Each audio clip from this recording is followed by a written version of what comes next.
ভাই, ফেসবুকে দেখতে পারলাম আমাদের বাংলাদেশের গোপালগঞ্জের কোন থানার ওসি যেন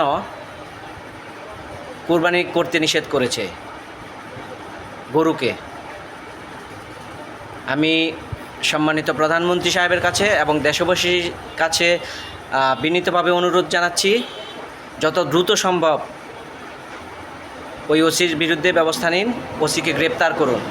কারণ বাংলাদেশে এমন কোনো মায়ের পোলা নাই যার কলিজায় এত বড় সাহস হবে যে মুসলিমদের কুরবানি নিয়ে কথা বলবে, কুরবানি করতে নিষেধ করবে গরুকে। আমি নিশ্চিত এই শালার বেটা অবশ্যই ভারতীয় রয়ের এজেন্ট। সে যে কোনো সময় যদি কোনো সুযোগ পায় বাংলাদেশে বিশাল বড় ক্ষতি করে ফেলবে সে।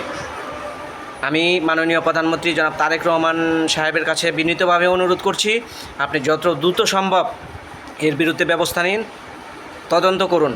আমি নিশ্চিত সে ভারতীয় রয়ের এজেন্ট। বাংলাদেশে সে বিশাল বড় ক্ষতি করে ফেলবে, আমাদের দেশের যে কোনো বিপদ সে করতে পারে। তাই যত দ্রুত সম্ভব তাকে গ্রেপ্তার করে আইনের আওতায় নিয়ে আসুন। সে আইনের লোক বলে সে অন্যায় করে পার পেয়ে যাবে, এটাকে ন্যায় বিচার বলে না। আমরা দেশবাসী, সমগ্র বাংলাদেশের মানুষ তার বিচার চাই।